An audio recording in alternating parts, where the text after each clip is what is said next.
Instructions on how to solve the problem when the hollow torque wrench gets stuck on the nut and cannot be removed. 按照绿色按钮。 Press the green button to start pressurizing. The first click indicates that the backstop pawl has reset. The second click means that the internal pawl 1 and pawl 2 have reset.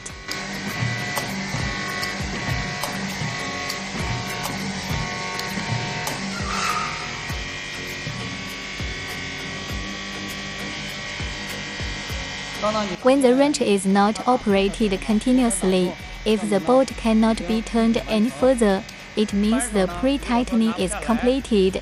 If the wrench cannot be taken off, we need to press the pressurization key. Manually press the backstop pawl, then release the pressurization key, and the wrench will be perfectly separated from the nut.